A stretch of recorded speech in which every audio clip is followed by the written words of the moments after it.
Today's guest has followed in his family's footsteps, playing big-time college hockey, where he even wore the captain's C on his chest. And he's even laced up the skates in the pros. Joining me now is Mason Morelli, and if you are a hockey fan around Minot, you know his last name for sure for generations. So let's start with that, Mason. What was it like growing up? You know, your grandpa Reggie was a hero with the Sioux, and your dad Matt was playing there too. Just watching their games or hearing stories. What was that like? Yeah, it was pretty cool. I grew up the biggest Sioux fan. You know, we had Sioux clothes everywhere, Sioux logos all over our house, and you know, you root for the Sioux all the time. You go to all their games. I grew up the biggest fan, but yeah, it was pretty cool. You know, growing up under my dad and my grandpa. Two big time D1 players with North Dakota.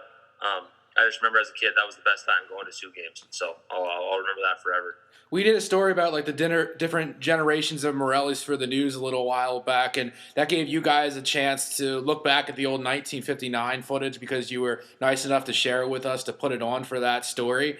Just curious, now that you guys have those DVD copies and everything, how often do you guys hang out and watch the 59 championship when you're hanging out with Reg? And maybe any time more since the social distancing era got started? Yeah. We actually haven't sat down and watched it yet as a family, but we've talked about it. You know, we're always like, yeah, we've got to sit down and watch that. You know, watch the game over again, watch Reggie, you know, play that game. But we haven't watched it yet, but we do talk about it quite a bit.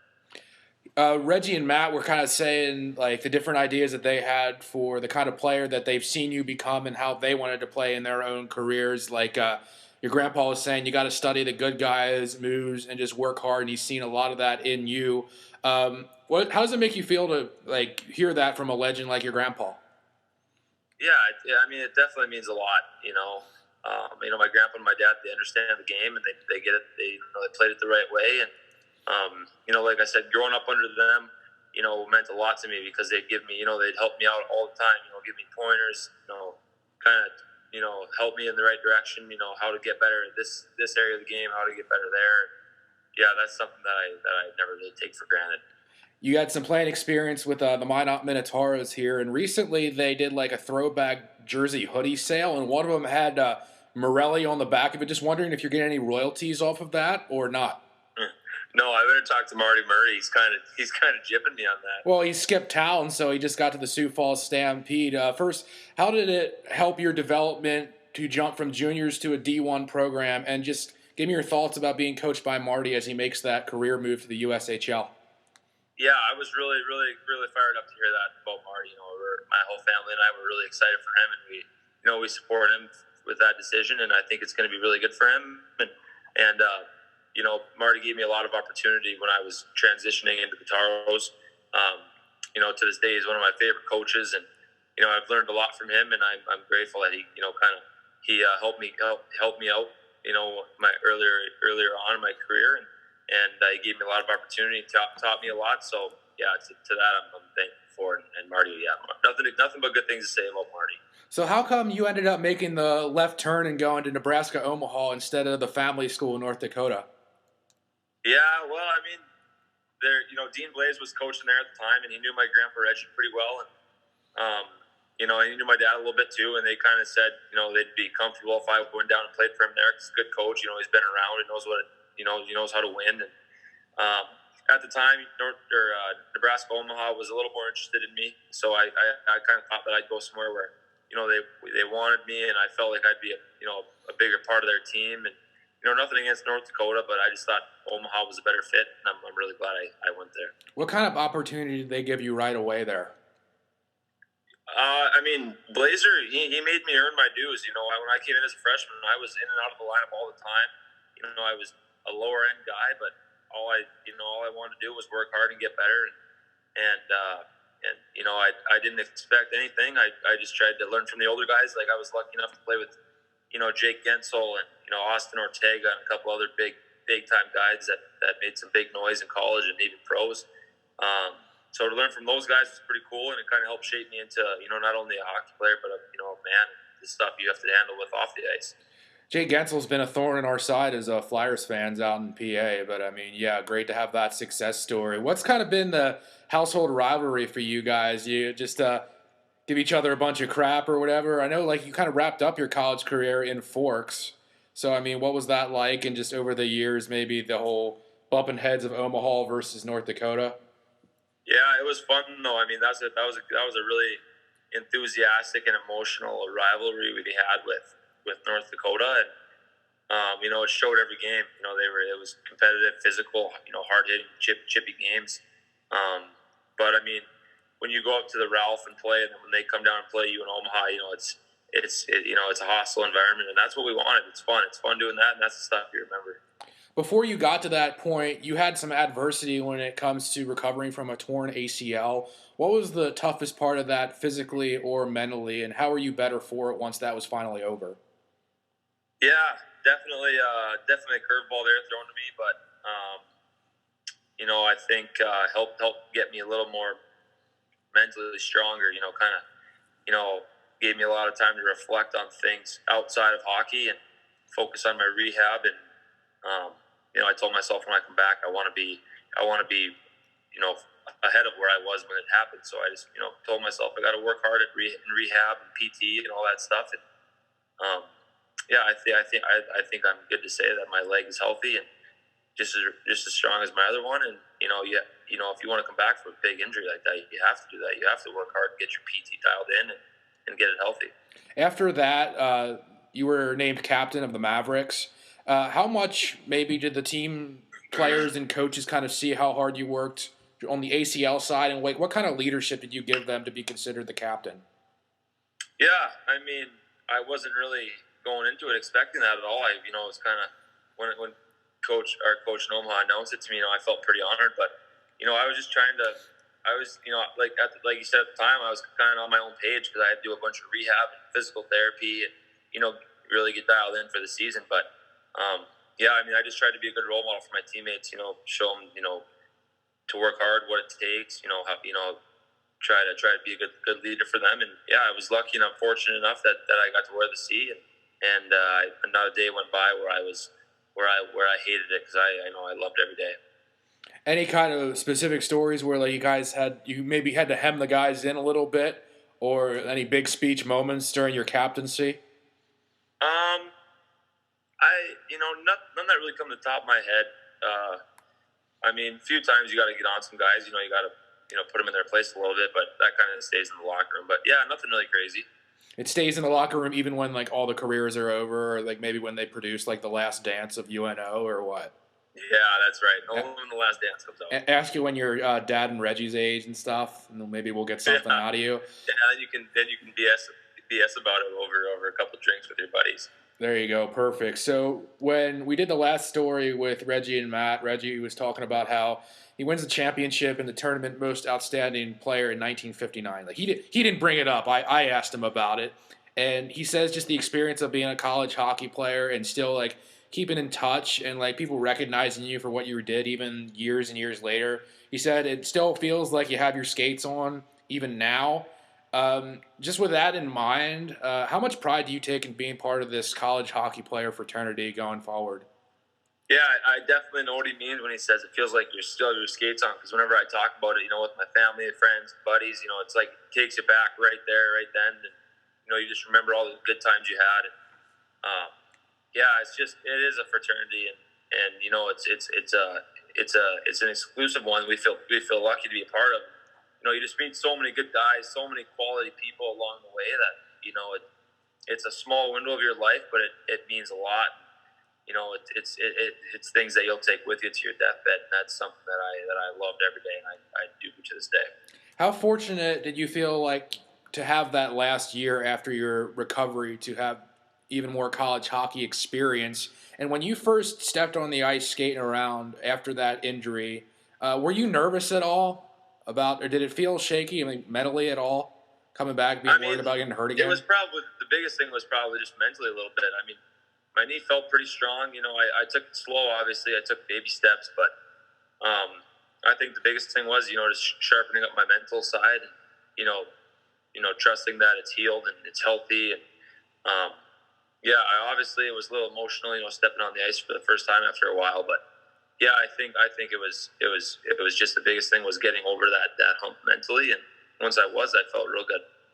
When you were done, you got a shot with the Calgary Flames organization, playing with the Stockton Heat of the AHL, Kansas City Mavericks in the ECHL as well.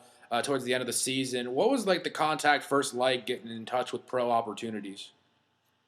It was really cool. It was really special to dip my feet in there at the end of the college season, and then have a full year under my belt this last season. I thought it went good and went well, and I really enjoyed it. And again, you meet some some great people along the way, and I hope I can be playing hockey until I'm 40 because I just love every day. It's been good though. First year was a good experience. How was it similar or different between picking where to go for college versus picking the professional opportunity?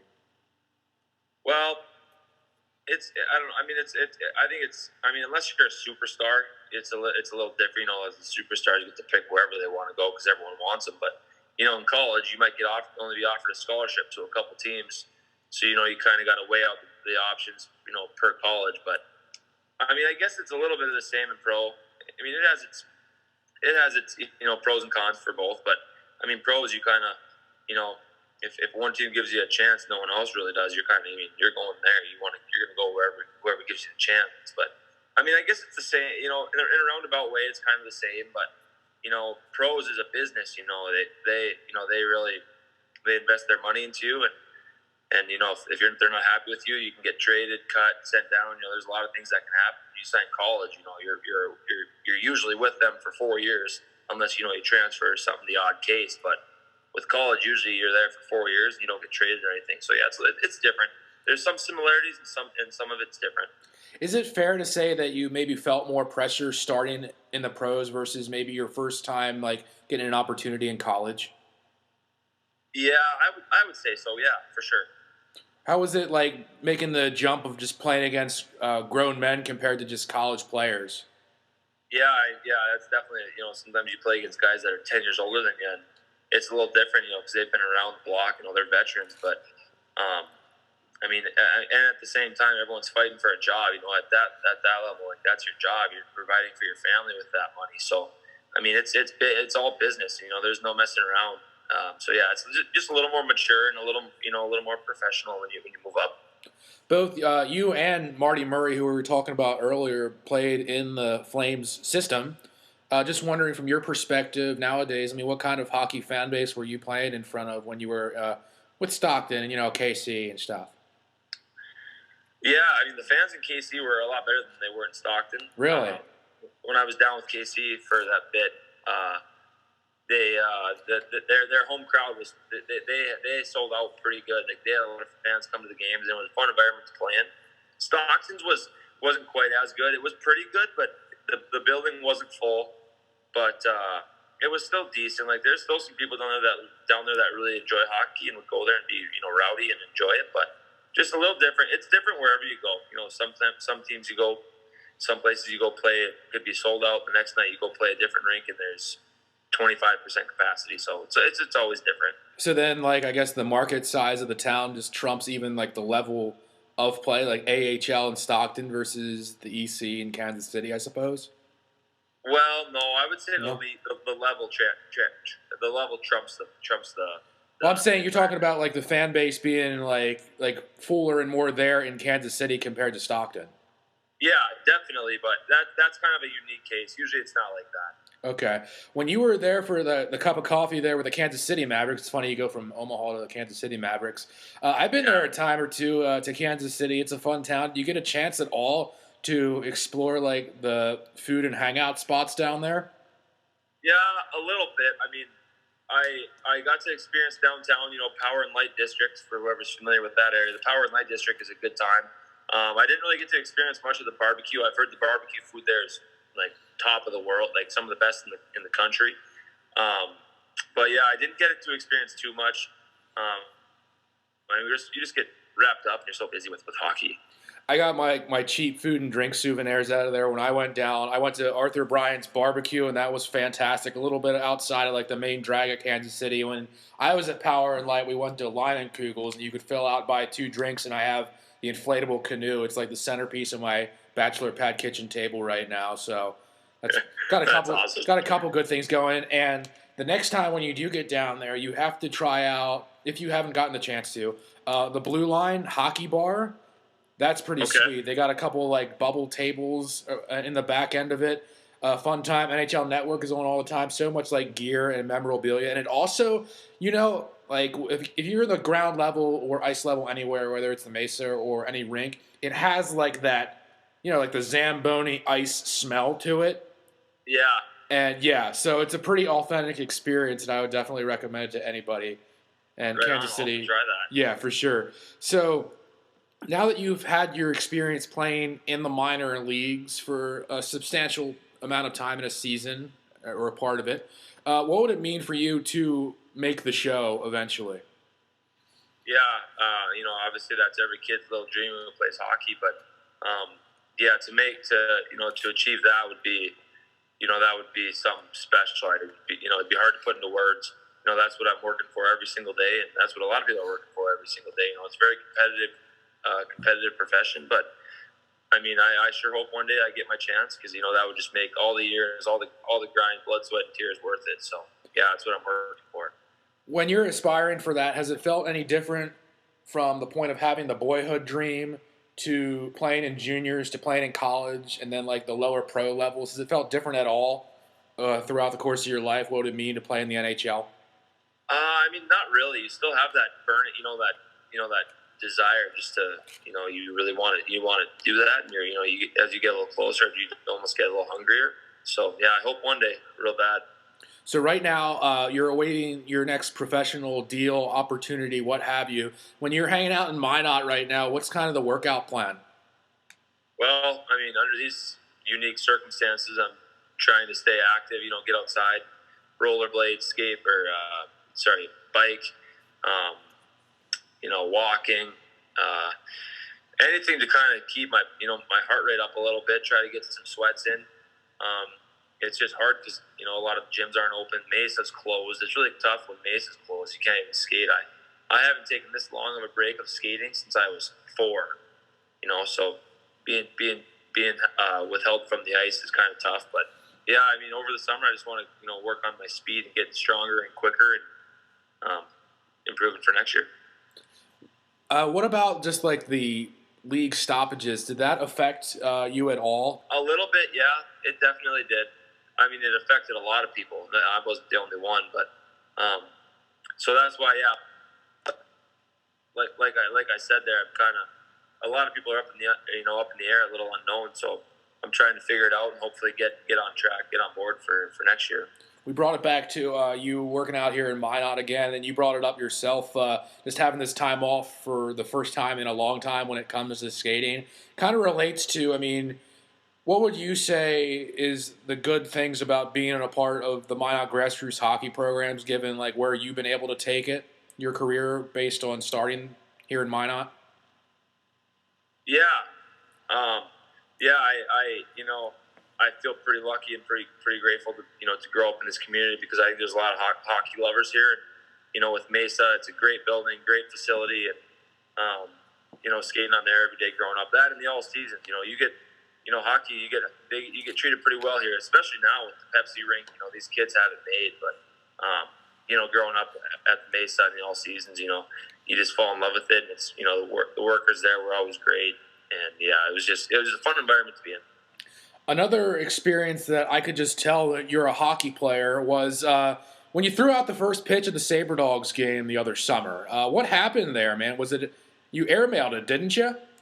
Yeah, I threw it a little high. That's for sure. Yeah, a little bit of high heat. It wasn't in the strike zone, but it was a little high. You get a bunch of crap for that the game night or moving forward. Yeah, a little bit. Yeah. Yeah. Well, I'm not going to have you end on that, and I'll talk about something else that you've been obviously really busy with was the golf game, playing at the club or at local spots. Between you and your dad, who's got the better game right now? Yeah, we've been lucky to, playing out there. Hopefully we can keep that up because it's fun. But my dad's a pretty good golfer. He gives me a run for my money every time we play. He's constantly battling me. It goes back and forth. He'll beat me. I'll beat him. I'll sneak away with a couple strokes here. He'll sneak away with something there. But he's still giving me a run for his money. He drives me up a wall sometimes, but he's he still hits the ball far. I don't know how he does it. Yeah, I was going to say, does one Morelli outdrive the other, or is one like more savvy with the short game on into the green, or what? Usually my dad makes me look like a fool off the tee box, but I kind of get him with the short game. That's okay, too, because like during the summertime where it's slow in sports other than the Sabre Dogs or Legion, I always like going to those organizational golf scrambles. We don't have to worry about the final score. It's just a bunch of fun, and we can get the highlights. Yep. And one of my best times is always finding Marty Murray at Surfs Valley Golf Course and making sure I can get a couple of clips of him just barely missing putts, because I don't always show drainers, and it's always great to get your dad on there and just give him some crap that way, because it's always a fun time with you guys. Yeah, he's a clown. He's fun to golf with, that's for sure. All right, Mason Morelli, thanks a lot. Yeah. Thanks, Benny.